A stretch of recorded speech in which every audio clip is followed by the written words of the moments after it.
A very good morning, everyone, and I am delighted as Minister of State for Heritage and Electoral Reform to welcome you to this year's National Monument Service Archaeology Conference. A lot has changed since our conference last year, and on account of necessary restrictions to safeguard public health, we will miss meeting you in person over the coffee in Dublin Castle as we did at previous conferences. That said, on the plus side, hosting this year's conference online opens it up to a much wider audience, including people outside of Ireland from where a number of our speakers are drawn. Over the course of the conference, we will explore our rich, wonderful heritage along our coastlines, our islands and in our waters. While at times a barrier, our seas also very much facilitate connection, providing as they do a natural highway. These waters have provided a web of connectivity for millennia, linking small island communities and linking nations. They bring together remote communities with their own distinctive identities and heritage. This year's conference explores that concept, voyages of exploration and settlement across our coasts and islands, the legacy and identity of coastal communities of Wales, Scotland, Ireland, England and North Africa, and public attitudes to loss of heritage will be discovered over the coming days. We will also examine islands as refuges for the dispossessed or havens for illicit activities over the centuries. The conference will also focus on the challenges of recording unique heritage threatened by climate change and of protecting it from loss, including from extreme weather events, which are becoming, unfortunately, more frequent and obvious. In Ireland, we are addressing that impact under our Climate Change Adaptation Plan for Built and Archaeological Heritage. Over the next few days, I look forward to learning how others across the UK are dealing with coastal change and building further resilience in their communities. We have much to share, and I look forward in the years ahead to working with colleagues in Historic Environment Scotland under a new Memorandum of Understanding being developed with my own department. It will focus on sharing knowledge of how to protect heritage against the impacts of climate change. It will build on existing East-West cooperation in this space through the work of the Cherish project. I look forward to seeing the presentation by our Discovery programme and Welsh colleagues on that EU-funded work. The archaeological sector is a very resilient one. It has always been so, riding the waves of economic growth and decline and battling through the specific challenges we have all faced this year. During the lockdowns of recent months, we were not able to physically visit monuments and heritage. However, wonderfully innovative work on social media brought our beautiful heritage to people's homes. It has proven to be real comfort and enjoyment for many and shows how well-being, the value of heritage, should never be overlooked. It is something we must do more to identify and support. And of course, as we rebuild, it is our heritage that has driven our staycation tourism this year, with so many visiting our wonderful built and natural heritage sites and appreciating the efforts that have been made to protect and make it accessible to them. I would like to acknowledge our colleagues in the Office of Public Works for their strong partnership with my department in looking after our heritage estate. We are working effectively together to ensure our heritage is protected and made even more accessible. I also want to thank Archaeology Ireland as our conference organisers for their immense work in putting together such a fine range of presentations and for dealing with the technical challenge of hosting this event online. We are very grateful to all our speakers across the island and in the UK for joining us this year and for the presentations that will provide plenty of food for thought for everyone. As we look back to explore our rich coastal and maritime archaeological heritage, we also look forward with optimism to brighter days ahead. Our heritage will help us in time ahead as it constantly speaks to us of ancient connections and of human endeavour prevailing against the challenges of old as daunting as we currently face. As we work to strengthen the frameworks for protecting our archaeological heritage against increasing modern challenges, we build new relationships and across these islands and farther afield. We share knowledge through conferences such as this one. We establish new partnerships and protocols to echo the ancient ones that have been bequeathed us our beautifully diverse heritage. And lastly, I just want to thank you all for joining us over the next week and a half. I hope you'll stay with us over the course of the conference and stay with us in celebrating the wonders of our rich archaeological heritage. Welcome to the first session of Land, Sea and Sky, the Archaeology of Coasts and Islands, a National Monument Service online conference in partnership with the OPW and organised by Archaeology Ireland. I'm Sharon Green, the editor of Archaeology Ireland, and I will be introducing our speakers and their presentations over the following 5 sessions. Our first session begins with Duncan Garrow, who teaches European later prehistory with a particular focus on Britain and archaeological theory at the University of Reading. His research interests include long-term histories of deposition, burial practices and material culture, and, of course, island archaeologies, the subject of this particular presentation. The terms insular and insularity have a particular meaning in the English language, bringing to mind separateness, isolation and remoteness, but this is not always the case with actual islands. In this talk, Island Archaeologies and the Conundrums of Insular Connectivity, Duncan will explore the seemingly contradictory idea of insular connectivity. Mesolithic and Neolithic evidence from islands around the coast of Britain show that the communities living there were highly connected, while at the same time expressed characteristics individual to their community. This means that the archaeological record can seem complex and even contradictory. This presentation will look at examples encountered over the course of island-focused research in recent years and consider the role this insular connectivity played in prehistory and how it manifested in island material cultures. Hello, welcome. My name is Duncan Garrow from the University of Reading, and I'm very pleased to be with you today in slightly unusual circumstances, but nonetheless interesting circumstances to talk to you about island archaeologies and the conundrums of insular connectivity. I apologise for my slightly complex and wordy title. With a bit of luck, what I'm on about within it will become clearer as I go through the rest of the talk. I think I've been asked to talk to you today because, as you can see from the slide on the screen now, quite a lot of my work in recent years has been focused on islands. I'll come to most of these in the rest of my talk as well, but as you can see in the Stepping Stones project, I worked in the Channel Islands, Isles of Scilly, and in South Uist in the Outer Hebrides as part of the recently completed prehistoric grave goods project.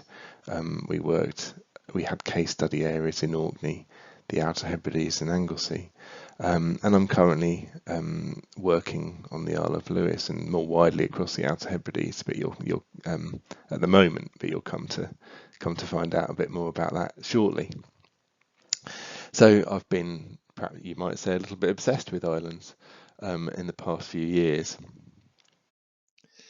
You've already seen the Stepping Stones locations, and that project was carried out very much in conjunction with Fraser, who you can happily see on the screen there, as he's not here in person talking.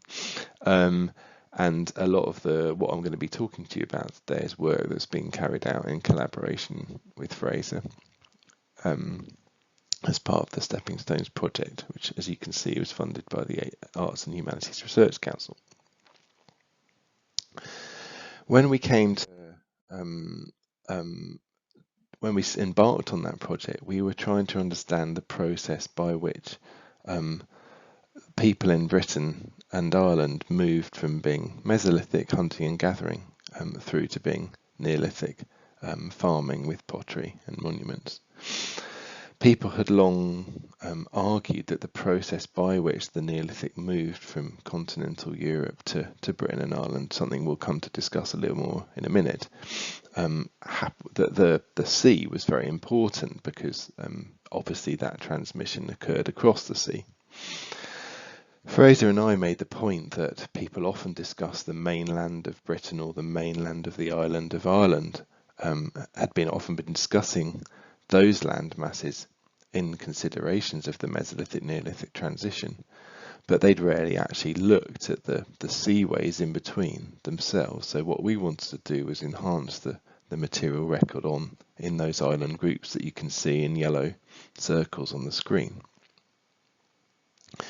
Equally, we wanted to not ignore the land entirely, but in a way ignore the land and focus our efforts on the sea. And Fraser did a lot of sea level modelling and that kind of thing, because again, people saw the sea as important, but generally speaking, hadn't perhaps paid enough attention archaeologically and paleogeographically to the sea itself and what it was like at that crucial period. So that's something that we did as well. When we came to write up that project, obviously it was based on islands, and we needed to think about islands and how they worked and the ways in which we might understand the archaeology that we encountered on those island groups. We basically summarised the ways in which islands had been viewed and thought about our own approach to them. So I've put a couple of bullet points up on the screen there for you, just to characterise the main kind of dichotomy of the way in which islands have often been seen within archaeological accounts and indeed more broadly. So on the one hand, they've been treated as natural laboratories. They're isolated, they have natural boundaries created by the sea, of course, and therefore they represent good units of study in and of themselves. So that's one position. The other diametrically opposed position is that islands and the people on them are actually located within what you might call a superhighway of the sea, of course. Almost always, people that live on islands are good mariners. They're familiar, of course, with the sea, and therefore people have argued that we must consider the sea as a connecting element of people's lives, not a separating element of people's lives. So you can see how those two perspectives are kind of mutually contradictory.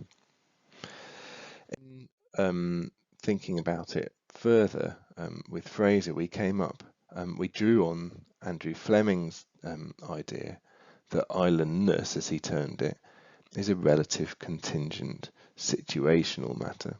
So in a way, what Fleming was saying was building on those two ways of looking at islands, but saying actually it depends on context, and sometimes being an island is you can be connected, and you are insular. At other times it's connected, and it depends on context, and it can change with time and with different geographical locations and those kinds of things.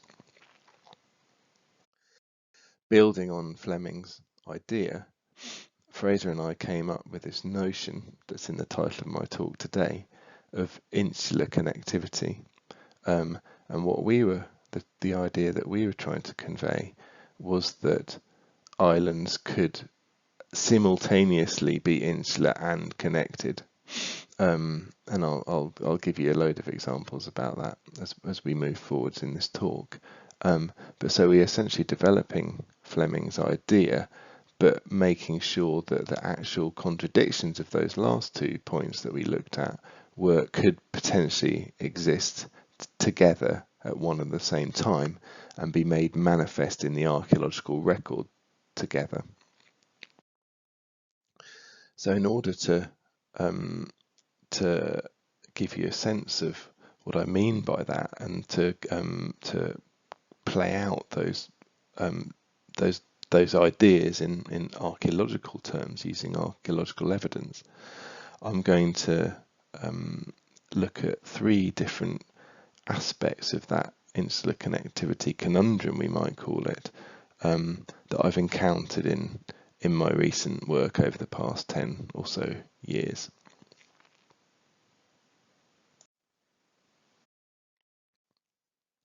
So the first scale I want to look at is the largest.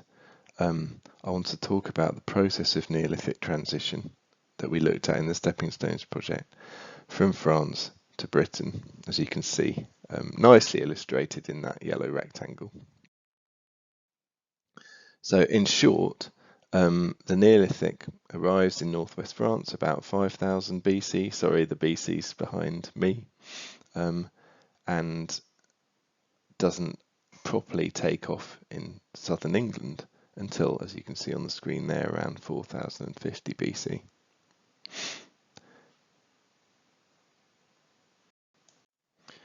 So we have a delay of around 1000 years between which the cows, cereals, pots, monuments and polished stone axes of the Neolithic didn't cross the channel.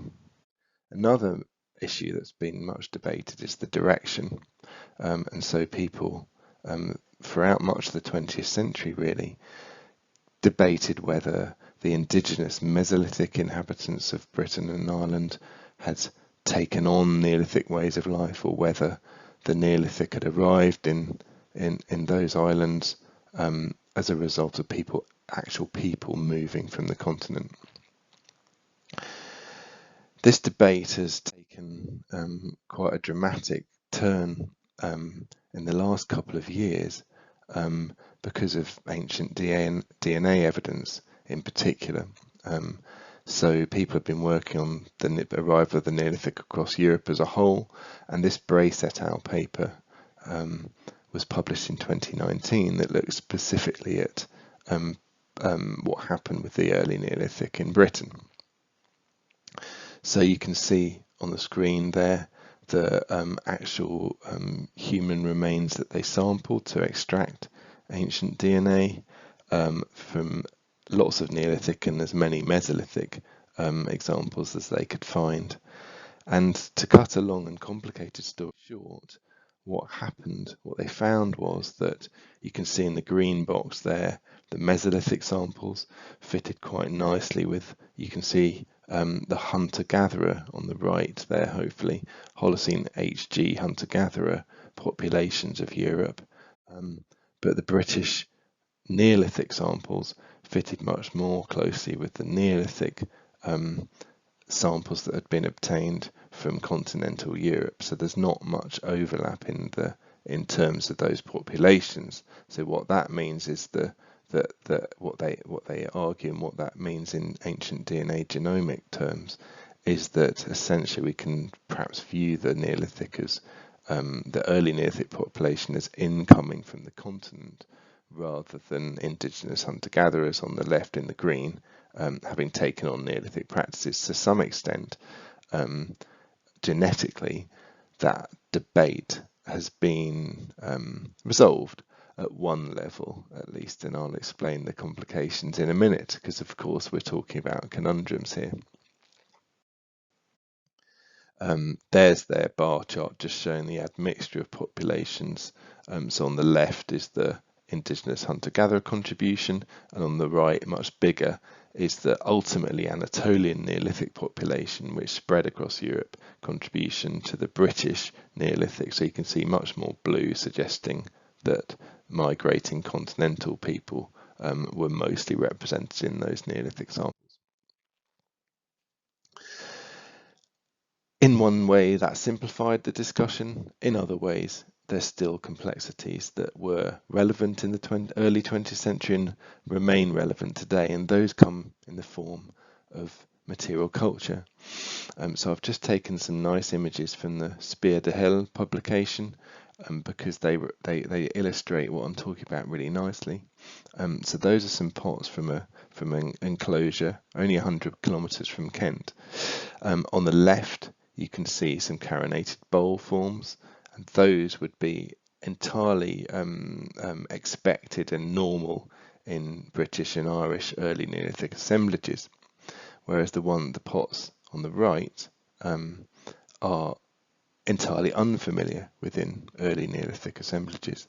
So we're saying if people, it seems, genetically move from the continent, then the conundrum remains that connectivity didn't necessarily result in a uniform transfer of material that was exactly the same as the material from continental Europe.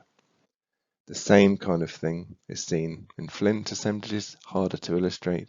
On the bottom left there you can see some typical British early Neolithic leaf-shaped arrowheads, and on the right hopefully you can see some unusual arrowhead forms and the fact that they're not retouched across the whole surface of the flint. So essentially arrowheads look different in Belgium and France to what they look like in early Neolithic Britain and Ireland. So this discrepancy was something that even early culture historians in the 1930s, 40s and 50s recognised. So here we have a quote from the famous Gordon Childe, and he was trying to wrestle with this idea. They understood the change of the Neolithic to have been caused by migration because of their culture history. They didn't have ancient DNA evidence, but they were they saw the process as being caused by similar factors, i.e. migration from the continent. So Childe's saying that the Neolithic farmers in Britain owed hardly an item in their equipment to the Mesolithic people. However, because he's having to explain these differences in material culture, would-be colonists embarking in frailcraft must discard unessential equipment and relax the rigid bonds of tribal custom. Any culture brought to Britain must be insularized by the very conditions of transportation. So he's saying that there were connections between Britain and continental Europe, but in the process of those connections happening, the material culture took on an insular character. So the very process of moving to that substantial island of Britain led to insularity in certain respects, despite the clear connectivity that we're seeing from migration. Stuart Piggott and others picked up on that idea, and they discussed the fact that actually they came up with this idea of a secondary Neolithic, and that actually the Mesolithic population in Britain ultimately had an effect once they took on Neolithic ways of life and produced their own insular variants of Neolithic culture, having to come into contact with the migration immigrants from continental Europe and their Neolithic pots and so on.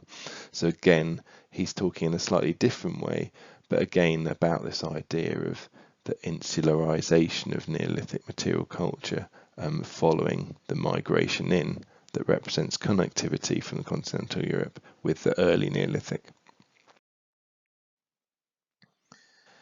My second example of insular connectivity is also a real conundrum that I'm not sure we've really solved yet, so any thoughts would be welcome. So this conundrum arose as a result of the Stepping Stones project and our work in the Isles of Scilly.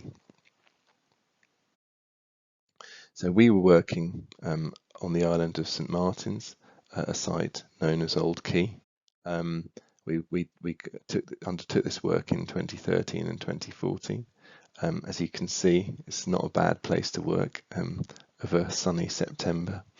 And we found lots of archaeology, which I won't particularly go into all of today, but the aspect of the archaeology that we uncovered within those test pits that you can see clearly on the top left there, and in this image here of the whole extent of the test pits that we excavated over several hundred meters, was a flint scatter across that area of over 10,000 lithics, so a really substantial amount of material, some of which was probably later, but much of which may well have been Mesolithic in date, so dating to around 6 to 4,000 BC. The thing that alerted us to the Mesolithic element of that flint scatter were these unusual looking microliths, which you can see some lovely photos of taken by Hugo Anderson Wymark. Now, we were lucky enough at that point to have Hugo working with us digging, and Hugo is a real lithics expert now based at the National Museum of Scotland.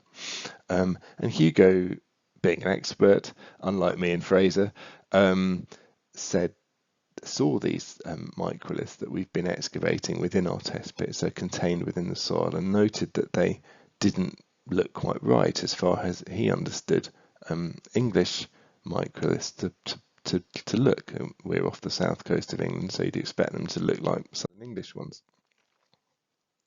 So that image taken from Clark is the kind of microliths you'd expect at this time in Southern England. On the left there, you can see an illustration from Ducroc's work of what northern French microliths, whose names I won't try and pronounce, but you can see at the top of the screen there, are alike, what they're like at this time in continental Europe. And you can see, I'm sure, immediately the similarities between what we'd been excavating in Scilly and the continental European assemblages. I won't go into detail of the typological minutiae, but basically the way in which ours were made them more like the continental microliths that you find north of the Seine.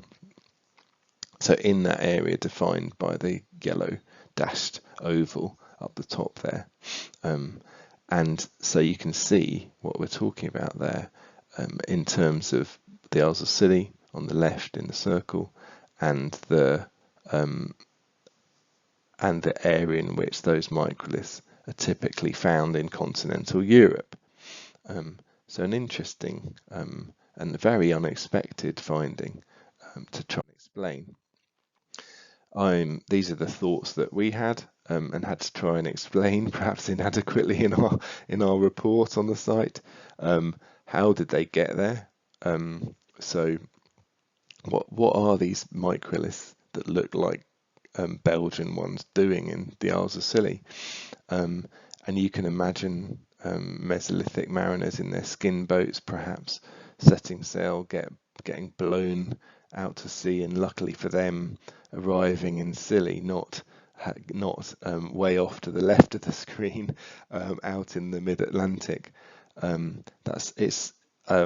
It's a funny thing to think about, but it certainly could be the mechanism by which people that made microliths that look like that arrived. But once you bear that in mind, you then have to wonder how they continued, how many of them were there, how did they persist in the Isles of Scilly for long enough to create the assemblage and all those microliths that we excavated at Old Quay. Did they settle there? And if so, how did they continue? Who did they interact with? Equally, while the microliths are not from Scilly are very similar to those in northern France and Belgium, they're not absolutely the same in typological terms. So how did those subtle differences come about? What was the cause of that? So ultimately, I think hopefully you can see in this example certainly this unexpected connectivity. We didn't expect those two regions at either end of the English Channel to be connected materially. But also that assemblage and the occupation of the site that it represents very puzzling insularity. It's taking on its own form, but also it's unexplained in terms of how that persisted. So yet again we can see an element of insularity, which perhaps you might expect, but nonetheless still elements of connectivity. Perhaps they even carried on moving between those regions in ways that perhaps we would not have expected without finding those microliths.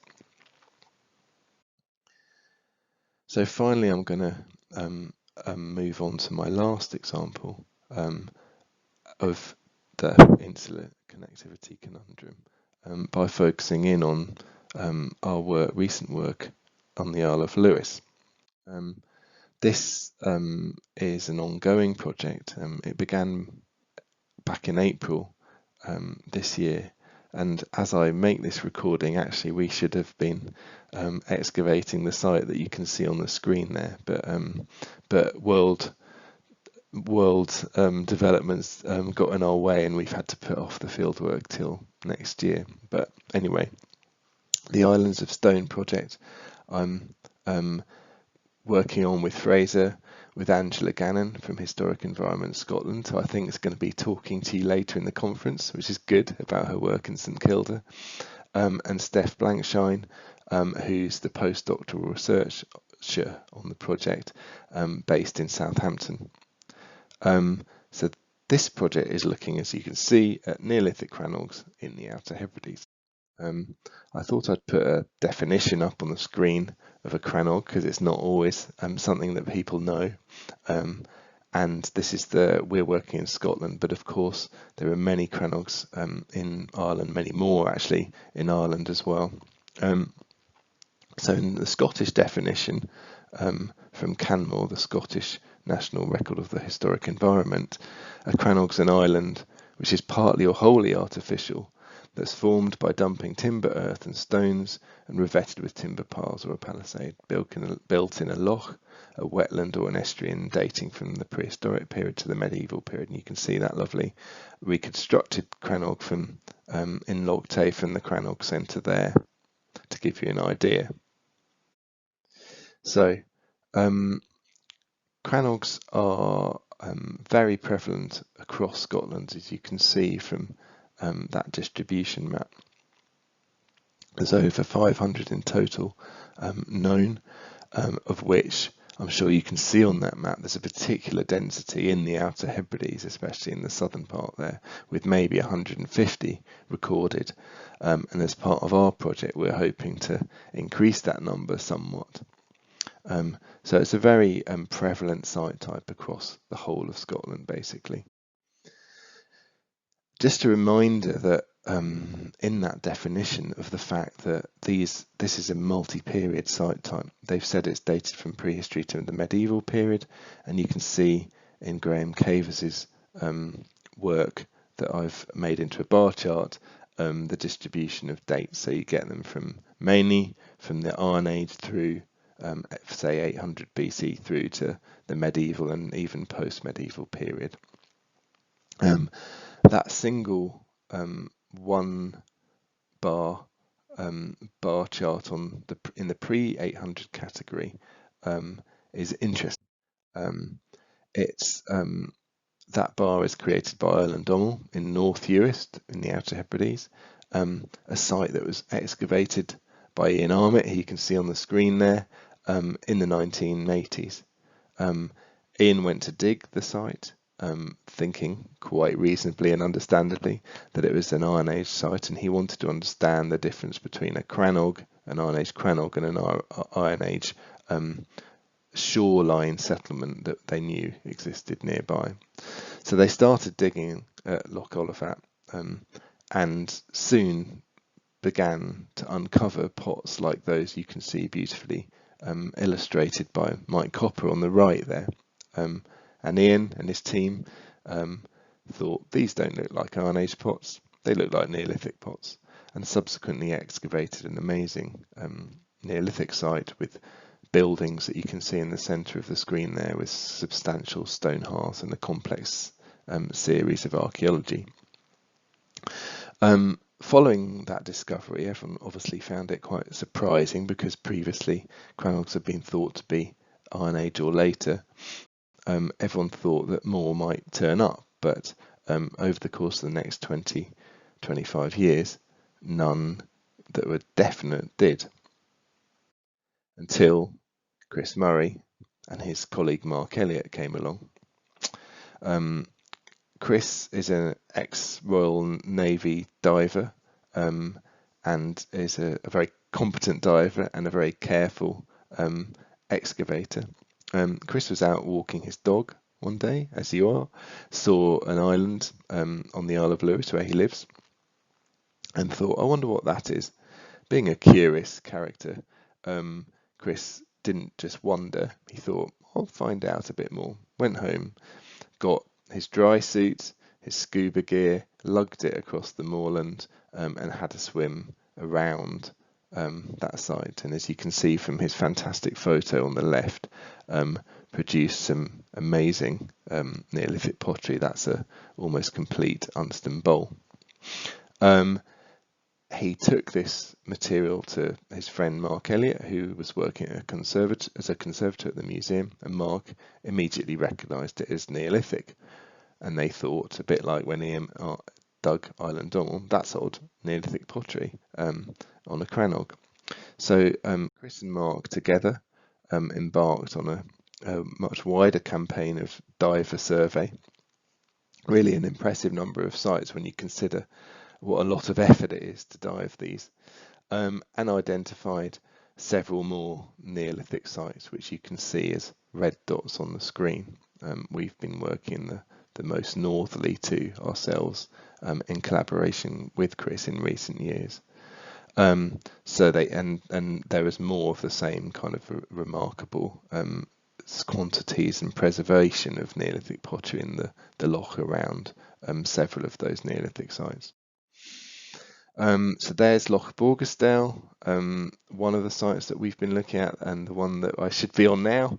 You can see a faint causeway at the moment underwater, giving you a sense that the loch levels have perhaps risen slightly since the Neolithic. And I'm just going to take you on a flyby to Loch Langvat, the other site that we've been working on in recent years. So you get a real sense of the landscape that we're talking about and the scale of the crannog that we're talking about.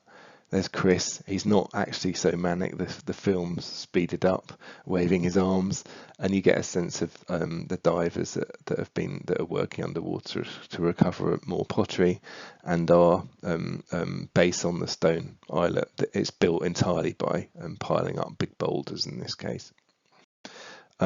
So in 2017. We carried out an excavation at Langvat, one of the most logistically challenging excavations I've ever been involved with, in the middle of a loch, with nowhere really to put your spoil very easily, and some really interesting and challenging archaeology to deal with. So that was a real success, that excavation. We were able to uncover some more material.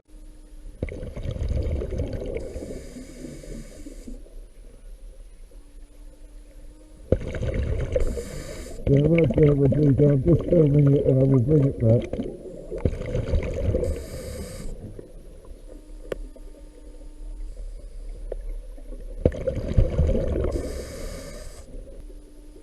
Later buildings, and a nice picture of Felix and Bob popping up above the water with what looks like the same sherd, but actually it's a different one, another Hebridean vessel, Neolithic, that they've brought up from a different part of the loch bed. So amazing preservation and amazing objects to be dealing with. So there's the distribution of pottery. At that site you can see the red dots representing pots and the blue line representing the current water line. So whatever's happening on these sites, they're depositing vessels all around them into the water. Interesting thing to consider what they're up to. We've defined a relative tight date bracket for 4 sites now through radiocarbon dating, around about 3500 BC, just to give you a sense of where we're at with the dates. But again, hopefully the current project will resolve that further and provide evidence from a series of other and maybe even new sites that we uncover. So in terms of trying to understand what these odd Neolithic crannogs are, these, I'll give you a sense of our thinking. They're very small. They don't have any Neolithic structures on them, so it's odd. And these ones, to think about whether they could possibly have been Neolithic settlements, they seem too small. There's strange, odd or ritual deposition into the water around them. They've clearly been separated from normal life out in the middle of the loch. And their architecture might be described in some ways as monumental. So in all those ways, they don't particularly seem like straightforward settlements. Perhaps you might say they're a bit more akin to monuments. Their architecture is clearly monumental, It's involved a huge amount of labour and communal construction process, just like Neolithic tombs. And arguably, they've been creating a special place where perhaps things like feasting, ultimately involving the deposition of pots into the loch around the site, has been going on. So perhaps in some ways they're more like monuments. You can see Bar Palangas at the top, a chambered tomb, and the similarity to Langabat, for example, in terms of the architecture and the size and construction process. So there are definite similarities. So whereas normally we might characterise the Neolithic of the Outer Hebrides as being one of settlements and monuments, in this case perhaps our islet sites, or at least some of them, sit somewhere in between those two categories. There's a new kind of site and a new type of practice going on at them. So that's what they're like, but the question remains, we look back at the distribution map and think about that density in the Outer Hebrides, but also the continuing density across the rest of Scotland, and wonder whether we are looking at insularity or connectivity again. So could it be that this represents another example of an insular island-focused practice, and only in the Outer Hebrides are people creating Neolithic crannogs like these and doing the strange things that they do at them? Is it something that's particular to the islands, or do we have to consider the possibility that similar sites of a similar date with similar practices might be happening elsewhere, in which case we're talking, of course, about connectivity and shared practices across the whole of Scotland, and, as I keep saying, maybe Ireland as well. In that regard, again, this is a question we hope to answer with the project, but it's important to remember that 6 out of 7 of the known Neolithic sites have been found in the last 10 years, and all of them have been found in the last 30 years.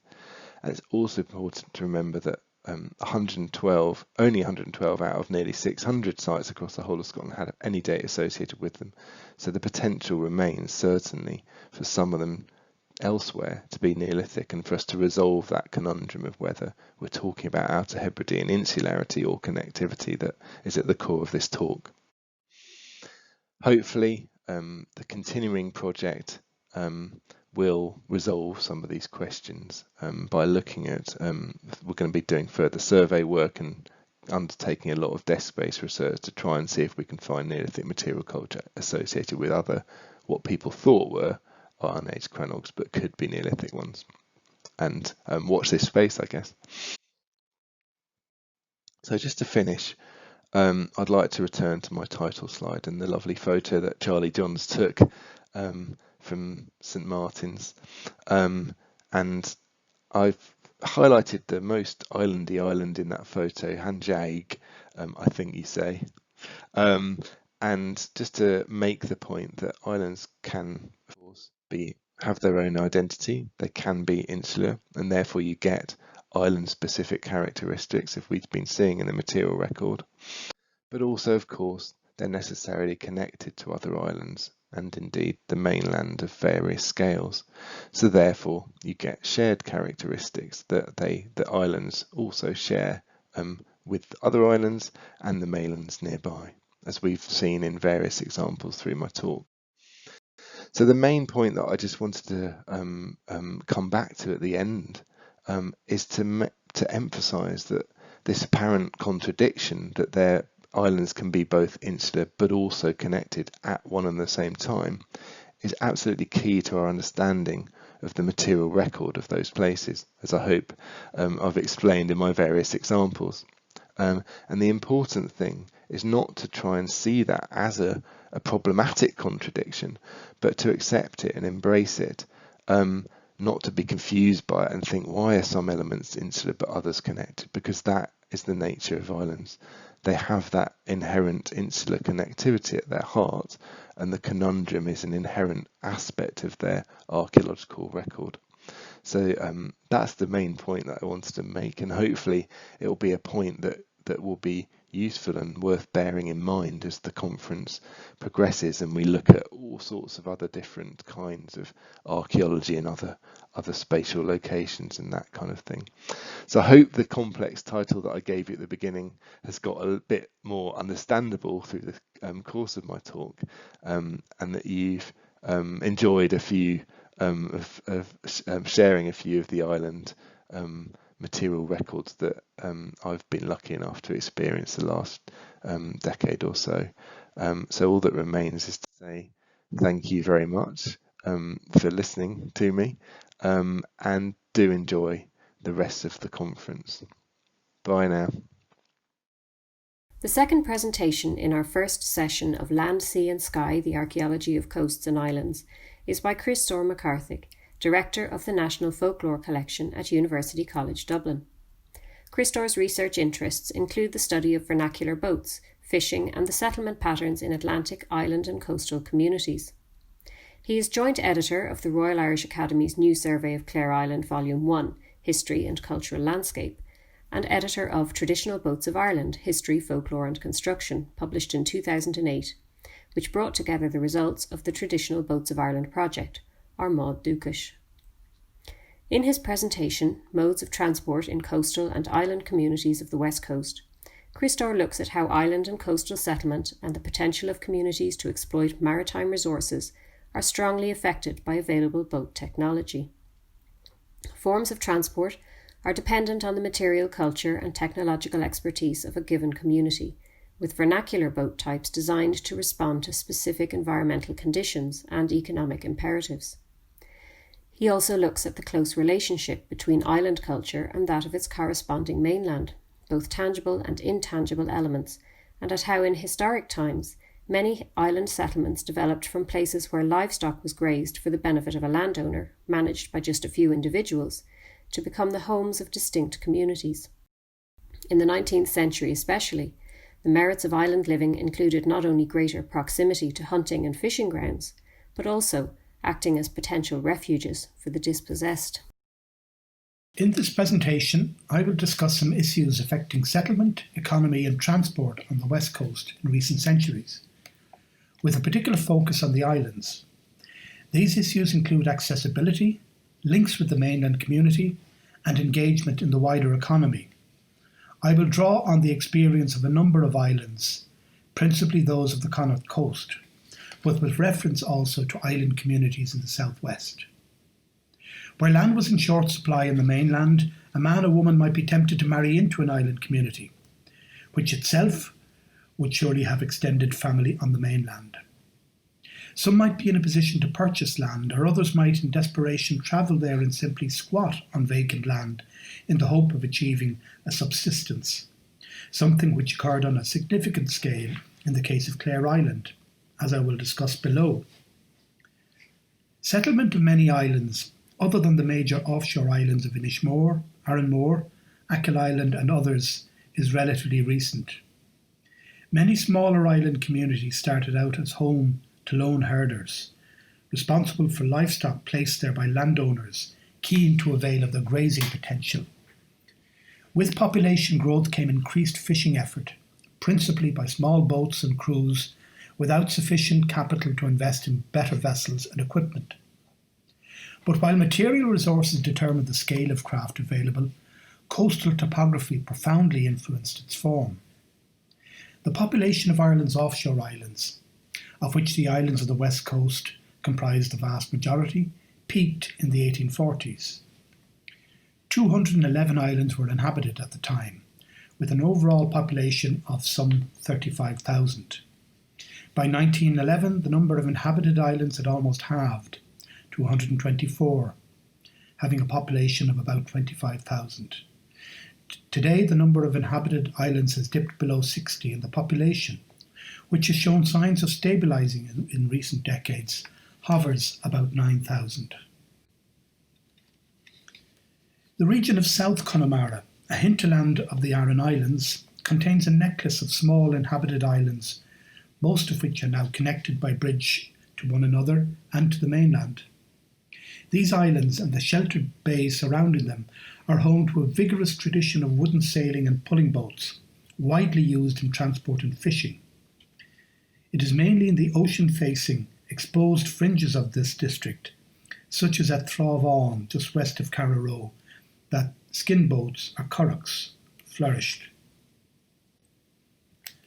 For much of the 19th century, the distance of the West Coast fishery from urban markets and little local investment in vessels, equipment and infrastructure conspired to limit its potential. Much of the fishing effort was directed towards the domestic and local market. Galway's famed Claddagh was home to one of the few proper fishing fleets on the west coast, including a handful of trawlers not visible in this photograph. But it too was undercapitalised and slow to modernise and to respond when the great spring mackerel fishery came into being in the last quarter of the 19th century. An aerial photograph from the early 1980s illustrates well the intimate relationship of sea and human settlement in the sheltered inner reaches of the bays of South Connemara. Here, dwellings could conveniently be located close to the water's edge, exceptional among West Coast settlements generally. The primacy of water transport is evident in the photograph. A large motorised boat, evidently a former sailing vessel, stripped of its rigging, with the characteristic tumble home of the Baldmore or hooker family that enables it to lie on its side when the narrow creek in which it sits dries out.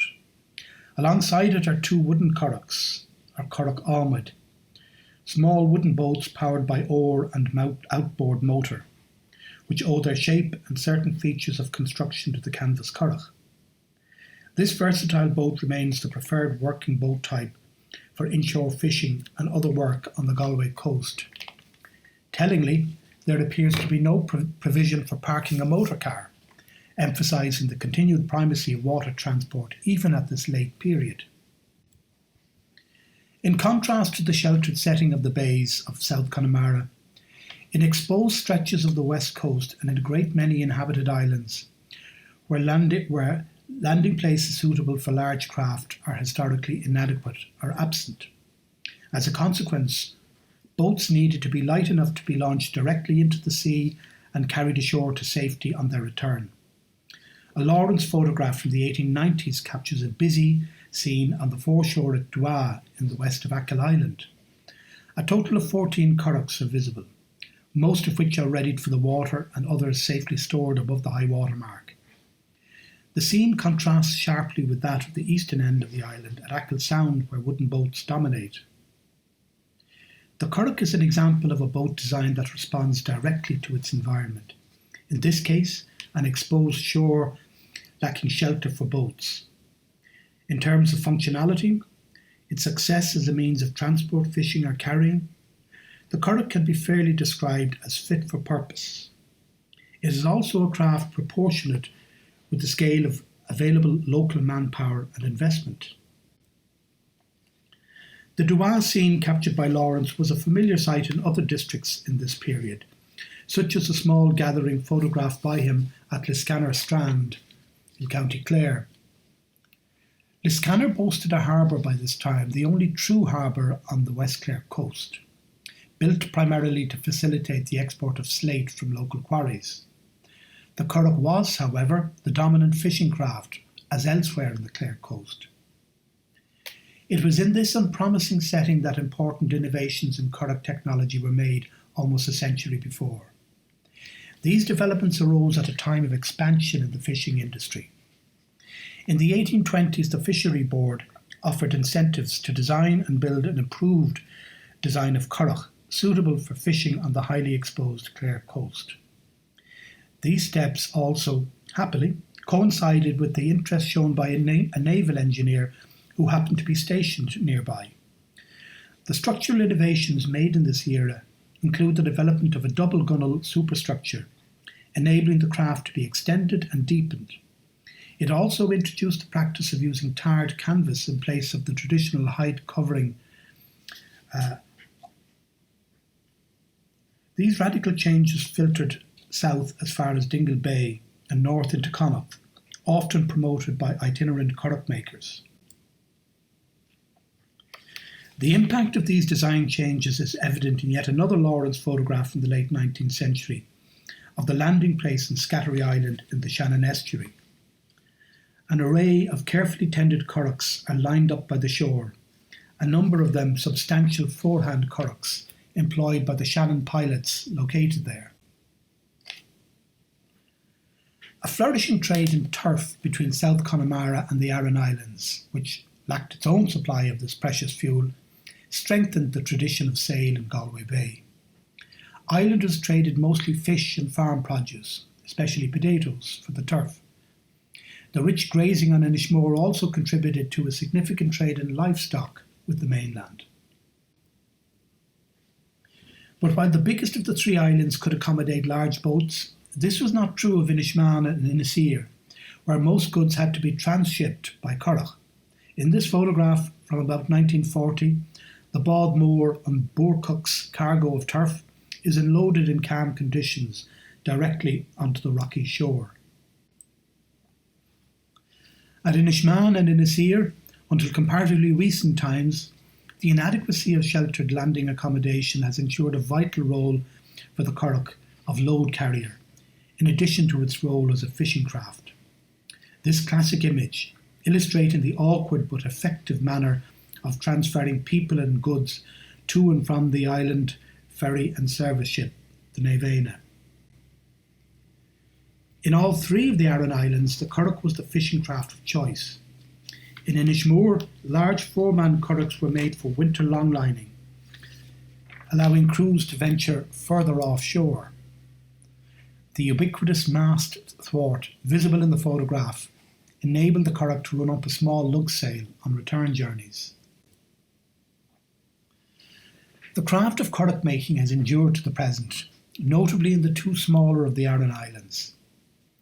The accomplished Mikey Shunera O'Conneilla of Inisir was recorded by the National Museum in 1964, completing a currach commissioned by them. O'Conneilla supplied currachs to all three of the islands and to customers on the Clare coast. In more recent times, Rory Roger O'Concannon of Inishmaan, also an accomplished currach maker, inherited the tradition from O'Conneilla. The concept of cultural continuity and change is demonstrated in the new materials, construction and improved performance of modern working currachs. The light, basket-like framework of the canvas currach has been modified by sealing the hull with thin planks, to which a glass fibre skin is applied, producing a sturdy, rigid craft capable of being driven by powerful outboard motors. In spite of these fundamental changes, the boat retains its traditional form, including the defining principle of operating without the assistance of a keel. The way in which the currach tradition has adapted new, improved materials and methods in the present era is comparable to the adoption 200 years before of industrial products such as cotton canvas and coal tar to the manufacture of currachs. The Mayo coast has a particularly rich and diverse heritage of island communities. Only a handful of these, notably Clare Island and Inishturk, continue to thrive. The inshore island of Inishbigel also endures, but the islands of Clew Bay, once home to a number of small settlements, including the pilot station of village Inishlyre, are no longer permanently inhabited. Clare Island, pictured here in 1934, is some 4,000 acres in extent, having a mix of highland grazing and lowland arable. Despite its relatively thin covering of soil, it is reasonably fertile. The prominent cultivation ridges visible in the top of the image were carefully and laboriously tilled with the spade, as was the case in all of the islands of the west coast, and indeed neighbouring mainland districts. The maritime context evoked in the photograph belies the centrality of farming in the island economy and the secondary role of fishing. Two motorboats to the right of picture in the slipway carried goods, passengers and occasionally livestock, while the various sailing yawls and pukons to the left were multifunctional fishing and carrying vessels. Several working currachs are also in evidence. A similar number of curraghs are likely too to have been kept at Portaholia, an exposed slipway further west on the south side of the island. The profile of the economy of the Inishkay Islands was distinctly maritime. In this photograph of a woman and child at the landing place of Inishkay South, curraghs heavily outnumber the wooden sailing yawls in the left of picture. Island genealogy traces its recent settlement no further back in time than the late 18th century, when the two neighbouring islands were occupied by herdsmen only. The approximate pre-1927 date of the photograph points to the impending hurricane of 1927, generally referred to as the Cleggan disaster, that devastated the adult male population of the Inishkay Islands, many of whom were fishing mackerel in their small curraghs when the storm hit. In the aftermath of the tragedy, the Inishkay community appealed to the government to relocate them to the mainland, and the island was abandoned in 1935.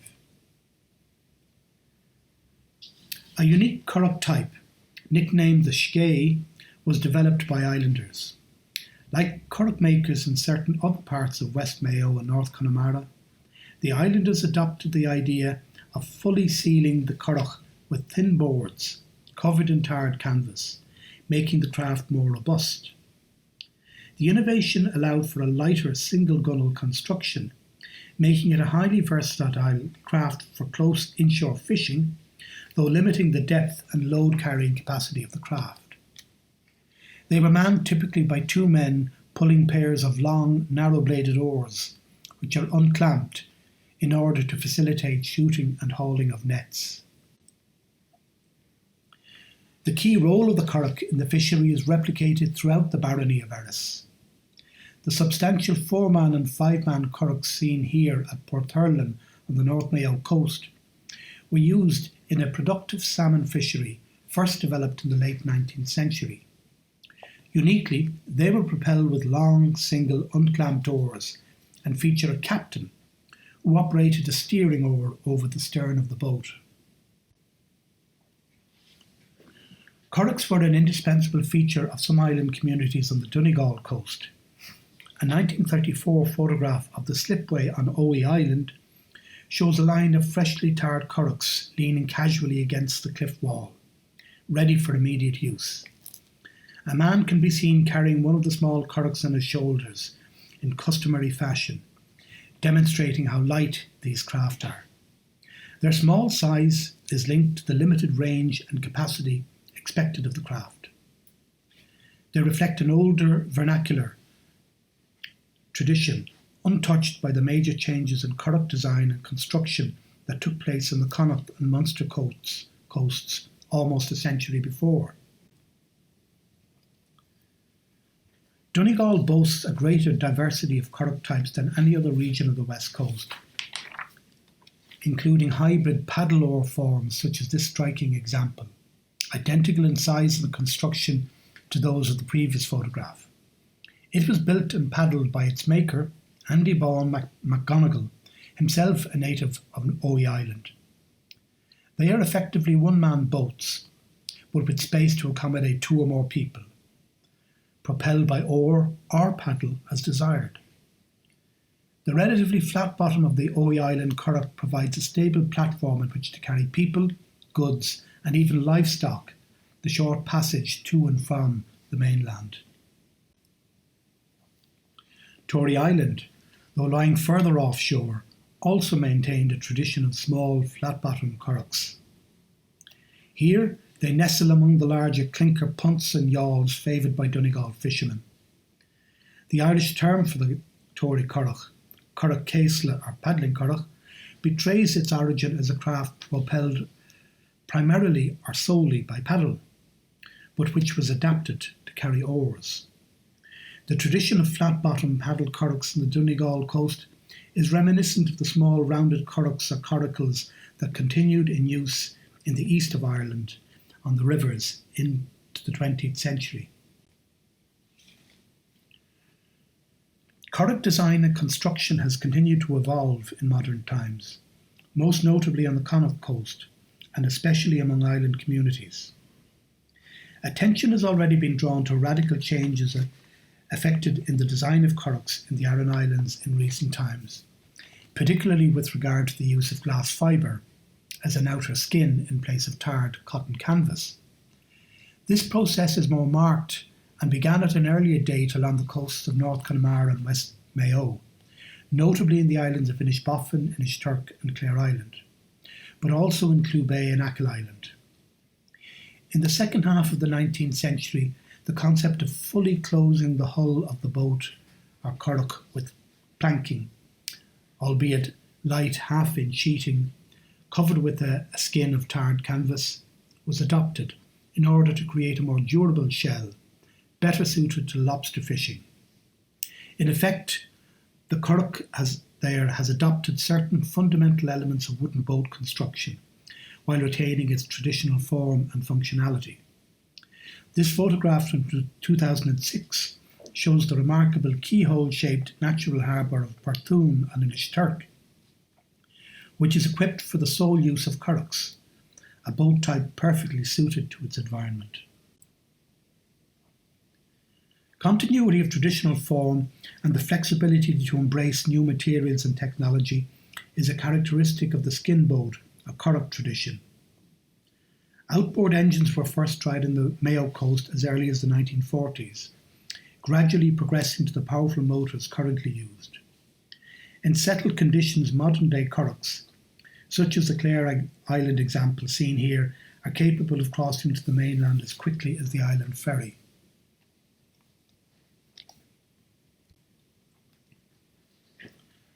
I would like to comment briefly on the nature of landholding historically in West Coast Islands, taking as examples Clare Island and the Great Blasket Island.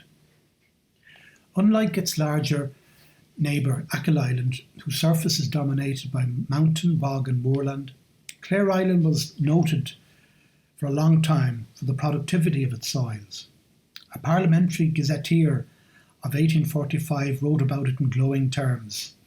The island appears to be one of the most fertile of the many which surround the mainland of the kingdom. It contains a valley which produces as luxuriant crops of corn and potatoes as are anywhere to be seen. It is nearly all in a tolerably good stage of cultivation. In the context of a rapidly increasing population in the mainland from the late 18th century and the growing proliferation of subtenancies and demand for land, Clare Island began to attract growing numbers of settlements. Some married into existing island families, others found patches of cultivable land on higher ground where they tilled and squatted. An islander once told me of uncovering the remains of roughly formed roof couples in a remote part of the island. We both speculated in the possibility that they were the remains of one such household. By 1841, the island population had risen to a staggering 1,600, approximately 8 times the size of the current population. But the ravages of the famine almost halved that number to 845 a decade later. The population declined further to approximately 500 in 1871, before recovering slightly and levelling off at about 600 for the next half-century. The ever-increasing subdivision of tenancies in early 19th century Clare Island was a consequence not just of indigenous population growth but also the influx of people from the mainland. This had the effect of undermining the traditional rundale system of land management, giving rise to fragmentation of tenancies. The extremes of this process of fragmentation are illustrated well in the townlands of Maum and Ballytooey-Beg in the north of the island. The holdings were surveyed in 1895 by the Congested Districts Board, a survey that preserves a record of the complex pattern of landholding inherited from the rundale system. In 2 fields comprising an area of about 8 acres, shared by 3 different tenants, one tenant held 22 separate plots, another had 16, and a third had 14. Clearly, many of these plots amounted to no more than a single spade ridge, the traditional way of measuring tillage ground. Where once the disparate rundale plots were rotated every so often, typically every 3 years, in order to ensure equal access to varying qualities of ground. By the late 19th century, this process was long ended, and the fragmentation was giving rise to disputes among tenants. In 1895, the Congested Districts Board purchased the island, the estate having lain for several years in the Land Judges Court.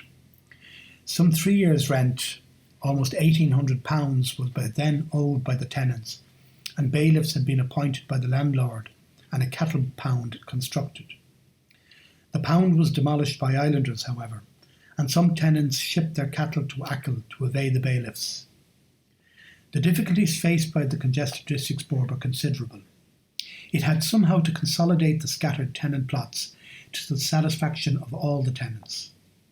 In the event, the vast majority of tenants agreed to the new configuration of holdings proposed by the board, who then striped and enclosed the land by constructing some 50 miles of stone and clay mearings with which to mark the new permanent farm boundaries. Tenants, who became owner-occupiers virtually overnight, agreed to repay the board an annuity of 3.25%, payable over 68 years. Where possible, new homes were also built adjacent to each landholder's allotted portion of land. A massive 7-mile-long wall physically separating farmland from mountain pasture was constructed, and bands of grazing limits fixed for every household. This was a critical element of the board's strategy, for some tenants had been grazing more cattle and sheep on the mountain than their tenancy entitled them to, a legacy of the broken system of communal land management. By actively resolving outstanding land questions, the Congested Districts Board's intervention from the 1890s marked a turning point in the fortunes of many island communities of the West. The old Arundel system was a way of ensuring equitable distribution of land and grazing rights. In the context of finite land resources, it was critical for island communities that the process of periodic redistribution of lots be fair and transparent. For the system to work, an executive decision maker whose judgment was respected by the entire community was needed. For this purpose, many island communities had a recognised headman, grandly referred to as a king, whose role was to resolve internal disputes and to represent the community to the outside world. The situation of the Great Blasket Island, the largest of an archipelago of small islands off the western end of the Dingle Peninsula, is well known, not least due to the exceptional literary output of its people, who became the focus of language, folklore and other scholars who flocked to the island in the early 20th century. Like Clare Island, the Great Blasket experienced the modernising influence of the Congested Districts Board, who purchased it shortly after Clare Island, and then resold shares in it to the islanders. The board's work was, of course, less challenging than the larger Clare Island, but the process of transitioning from a commonly led system of land management, Rundale, to a clearly defined and permanent system of landholding is comparable. However, the system of striping the land implemented by the board in Clare Island and elsewhere in Connaught, which was devised to ensure as far as possible that tenants were treated equitably in terms of the quality of land allotted to each, was not easily achievable in the case of the Great Blasket. Here, the cultivable land, approximately 60 acres adjacent to the village, was composed of a 3-field system of varying land quality, the middle field being the most fertile. Historically, tenants were reallocated a number of plots in each field, an equitable system overseen by the headman or king. A photograph of the village taken in 1893 by an American visitor, Al McCurtain, shows the open field system shortly before it was enclosed. A photograph of the Great Blasket village by Tommaso Murahertig, dating from about 1930, shows the transformation brought about by the Congested Districts Board. The new configuration of fields embraced the existing three-field system, with each household allocated several plots in each of the three larger fields.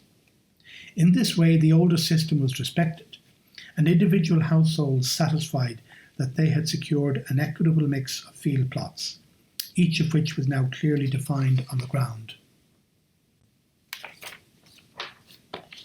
A second photograph taken by Alma Curtin during her visit captures a busy scene in the small island harbour. It is worth noting that the curragh, or naveog as it is termed in West Kerry, was introduced to the island little more than a decade before, having been in existence in the mainland for more than 2 generations. Until its introduction, fishing was secondary to farming and hunting, and islanders depended on just 1 or 2 small wooden boats for transport. The naveog was an instant success, and most island families purchased their own or shared the cost with another family. This excellent sea craft greatly improved communication and transport with the mainland, although the crossing could be done at most on only half of the days in the year. Perhaps the most challenging and recurring aspect of island life concerned the transport of animals to and from the mainland. In the case of the Great Blasket, the steep terrain was not conducive to keeping a bull. Island lore recalls that a bull was once brought into the island but soon after fell to his death at a place since known as Cursan Parav. The business of transporting cows each year to the mainland was a troublesome task. The cow had to be knocked and her hooves tied, and then gently rolled into the naveog, whose middle seat was temporarily removed. A second naveog accompanied the transport at all times, meaning that an otherwise straightforward farm task occupied the attention of as many as 10 men for an entire day. Where only a narrow sound or channel separates an island from the mainland, as seen here at Turbot Island, cattle can safely swim short distances in calm conditions.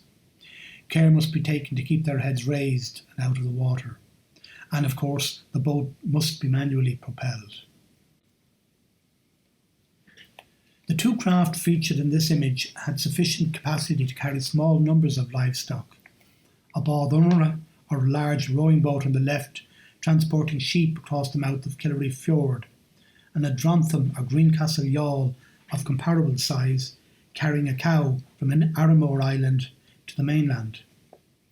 But while both craft were perfectly able for the task, it was still a labour-intensive operation which could only be carried out in settled conditions. The Achill yawl, an open double-ended carvel sailing boat, was the transport boat of choice among Inishkay Islanders, who continued to avail of grazing rights in the islands after their evacuation. Carrying large animals was labour-intensive, and the distance covered quite substantial. The final part of my presentation looks at the nature and scale of fishing effort among island and coastal communities. This distribution map, compiled and illustrated by the knowledgeable and progressive William Spotswood Green, inspector of fisheries at the turn of the 20th century, and one of the driving forces behind the Congested Districts Board, accurately summarises the regional variation in the scale and focus of fishing effort. The double brown arcs on the map show the extent of the spring mackerel grounds, fished mainly by large sailing mackerel drifters. A number of sailing trawlers from Britain and the Irish Sea could be found at the southwest and in Galway Bay. The single brown lines, mostly on the Munster coast, illustrate the extent of the autumn mackerel fishery, which was pursued almost exclusively by small open boats. In the west of Ireland, herring grounds are most in evidence in the northwest. Note the striking disparity between the west coast and the Irish Sea in terms of the number of sailing trawlers operating in both places, as indicated by the red boundaries shown on the map. In addition to its core mission of relieving congestion, the Congested Districts Board provided important supports to West Coast communities in the form of grants to purchase new vessels, improvements to landing infrastructure, establishing curing facilities, and assisting with the marketing and transport of produce. Throughout its almost 30 years of existence, the board's active intervention and direct engagement with local interests was decisive in stabilising and sustaining island communities. Its more ambitious efforts to create an intensive indigenous fishing industry, such as was attempted in Inishmore, met with limited results. In this photograph, sailing nobbies and Zulus from the Irish Sea are joined by the more modestly sized local hookers. The board's intervention in Donegal helped develop a productive inshore herring fishery that was sustained well into the 20th century. The open clinker rowing and sailing yawls, or dranthams as they are still referred to, seen here at Portneuf about 1890, were locally built and maintained. They were dependable sea boats, substantial enough to fish, yet light enough to be carried to safety above high water. A strong tradition of wooden sailing and rowing boats has existed in the southwest for several hundreds of years. Boosted by the skills acquired by local men employed in the East India shipyard at Kinsale from the early 17th century, and later at the naval shipyard of Haulbowline. Roaring Water Bay in particular developed a large fleet of fishing boats, of which the island communities were to the fore. Cape Clear, with its sheltered harbour, pictured here in the 1890s, was particularly well positioned to avail of the great spring mackerel fishery, which began at Kinsale shortly before 1870. The founding of the Baltimore Fisheries School in 1887 was a significant boost for the industry generally in Roaring Water Bay. A number of the large Manx drifters seen here in this photograph were purchased with the aid of an interest-free loan from a local benefactor. Baroness Burdett Coutts, thought to be the woman seen in the foreground with a parasol.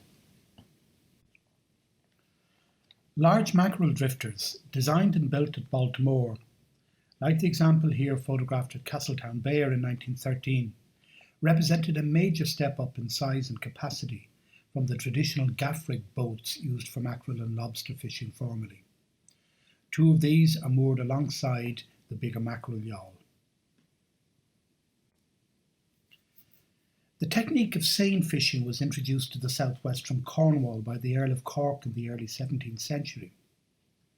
The method involved two boats encircling their prey with a long, deep net, which could then be pursed, trapping the fish in the baggy centre of the net. They were widely used in the southwest to fish pilchard, for which there was a lucrative market in Spain, Portugal and the Mediterranean. Either smoked or salt cured. The operation of the seine was highly labour intensive, involving up to 16 men manning the two boats. This was a considerable investment of manpower and equipment, which was typically funded by a local landlord or merchant. By the 19th century, however, locally owned seines began to appear, financed through a share system. These seines were well placed to exploit the inshore autumn mackerel fishery that developed in the late 19th century. Much of the catch was cured and exported to the US, an important source of income for communities in the southwest. The group photograph of Dursey Island fishermen, taken in 1905, features most, if not all, of the adult men of the island, accounting for at least two individual seines. Elsewhere on the Munster coast, notably in Kerry and Clare, both seine boats and currachs fished mackerel intensively in autumn.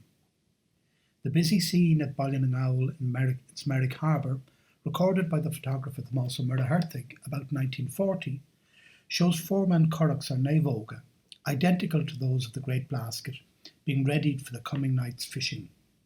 Note the fishing nets drying on net stands above the harbour. A thriving lobster fishery was developed in Roaring Water Bay in the late 19th century, centred on Hare Island, with three-man crews spending up to 7 weeks away from home fishing lobster, living and eating and sleeping under a sail, known as a towel, slung over a long oar in the bow of the boat. In summer, they ranged as far east as Ardmore and west as far as Jersey Head, selling their catch weekly in the harbours of Kinsale and Cork and other places. My final slide is chosen to underline the sometimes transitory, seasonal nature of island occupation in former times, often associated with semi-nomadic lobster fishermen similar to those of Hare Island. In the summer months, a number of smaller unpopulated islands on the Connaught coast were occupied for short periods of time by hunters in search of seabirds, rabbits and seals, but also fishermen looking for a suitable base from which to operate. One example of this is Inishglorien, lying just off the coast of the Mullet Peninsula. It played host to lobster fishermen from nearby Inishgay and other curragh crews from as far away as Renville in North Connemara. Their makeshift dry stone dwellings are covered with whatever scraps of timber, flotsam were at hand, and turf scraws cut from the island surface. Thank you for listening to the presentation.